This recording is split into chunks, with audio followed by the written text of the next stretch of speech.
you are. Hi. Thanks for coming by. Thanks for coming by. Welcome to Zenful Conversations. Thanks so much for being here. I'm rather liking this energy of this conversation this year and the space it's filling feels very pleasurable. I hope it's sitting well with you as also. We're here every single day having conversations. In the book we're discussing, the messages we discussed are offered to us by Mark Nepo in the Book of Awakening. And this book is described as having the life you want by being present to the life you have. And I think it's been lovely thus far. We're here in this group every single day, and today is day number 1805. And the message that we're offered today is titled The Spoked Wheel. What we reach for may be different, but what makes us reach is the same. So this message, this conversation this year, this growth opportunity this year asks us to slow down and be with the message. And it asks us to stop the busyness. All of that, it's not going anywhere. It can hang tight. It's wound up so tight, it'll hang there for a little bit while you drop inward and nourish yourself. Come back out, weed out some of the stuff you don't need. So bring it on in. Come inward and take a breath or two before we get into the message. January 6th, the spoked wheel is the message. What we reach for may be different, but what makes us reach is the same. Imagine that each of us is a spoke in an infinite wheel. And though each spoke is essential in keeping the wheel whole, no two spokes are exactly the same.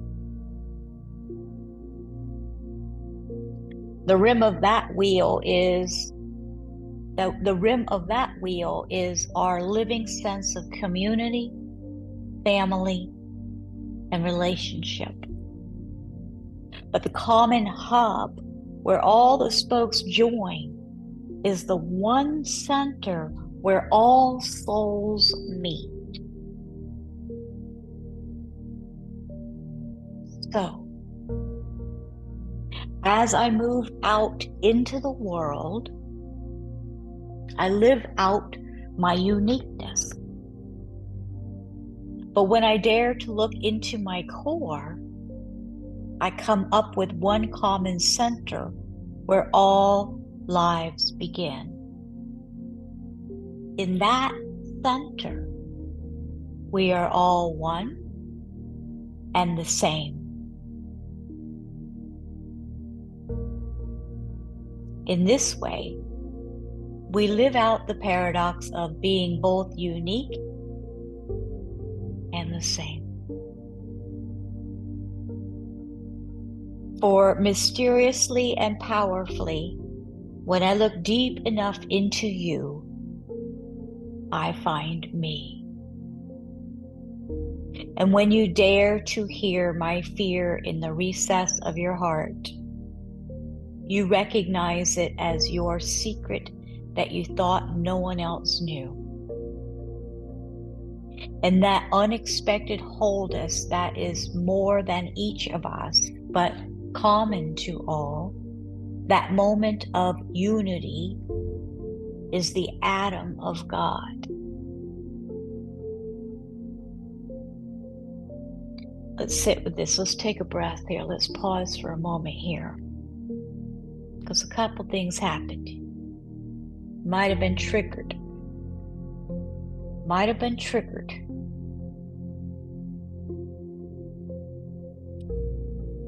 But powerful. Very, very powerful just went through here. Did you feel that energy? So it deserves a pause. It deserves a breath.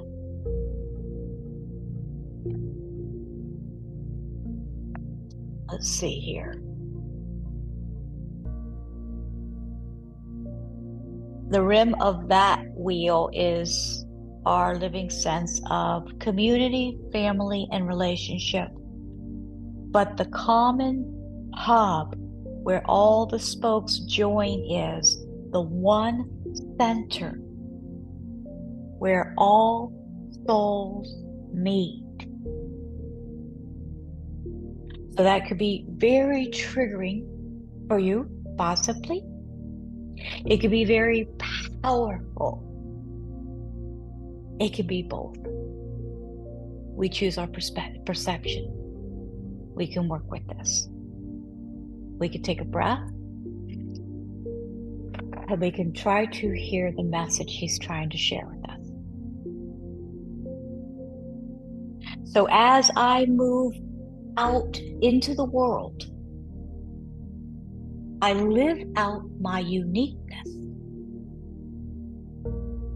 But when I dare to look into my core, I come upon the one common center where all lives begin. In that center, we are one and the same.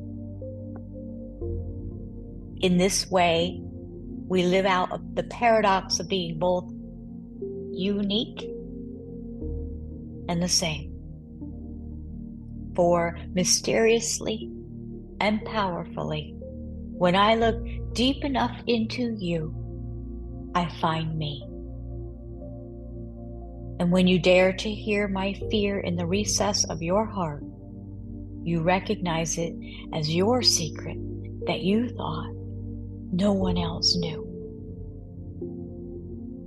And that unexpected wholeness, that is more than each of us, but common to all, that moment of unity is the atom of God. Not surprisingly, like most people, in the first half of my life, I worked very hard to understand and strengthen my uniqueness. I worked hard to secure my place at the rim of the wheel, and so defined and valued myself by how different I was from everyone else.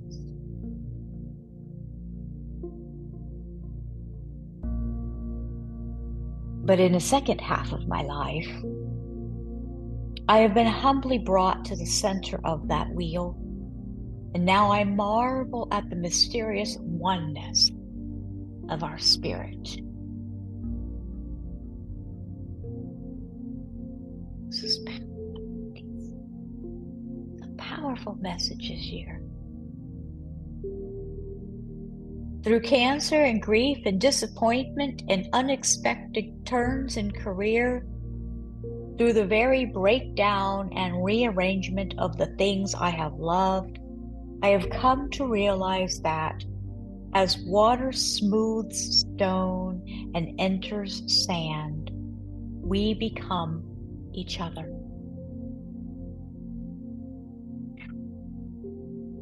How could I be so slow? What I've always thought set me apart binds me to others.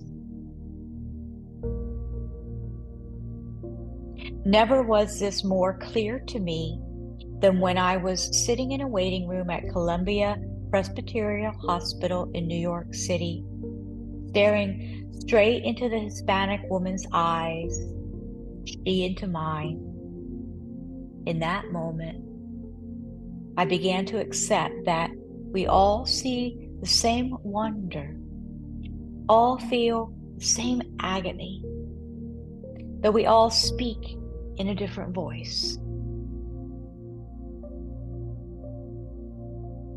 I know that each being born, inconceivable as it seems, is another Adam or Eve.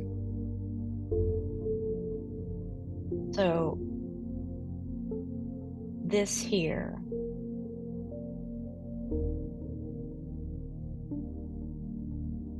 began to accept that we all have the same wonder and we all have the same agony, though we all speak in a different voice. And this is why we need to honor ourselves. This is why we need to love ourselves.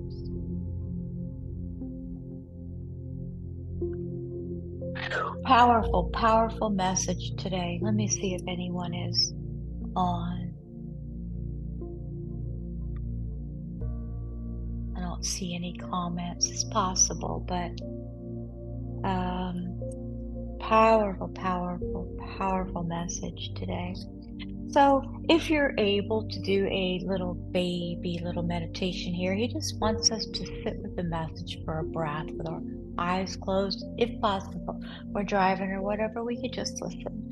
But if you can, allow yourself to just take a pause and absorb this by this mini meditation. Well, this says to sit with a trusted loved one. Say we are. And take turns. Name one defining trait of who you are that distinguishes you from others. So what is one defining trait of who you are that distinguishes you from others? And name one defining trait of who you are that you have in common with others. And discuss how you cope with the loneliness of what makes you unique from others, and how you cope with the experience of what makes you the same as others. Ooh, that's a juicy last one, isn't it? Let me hear that again. How you cope with the loneliness of what makes you unique from others, and how you cope with the experience. How you cope with the experience of what makes you the same as others. I just think those words, the way they're laid out, I think the word cope is interesting to think about. Wow, that was a powerful message today. Holy smokes. Thank you, Mark Nepo. Whew. Let me soak that in for a minute here. That was powerful. That was powerful.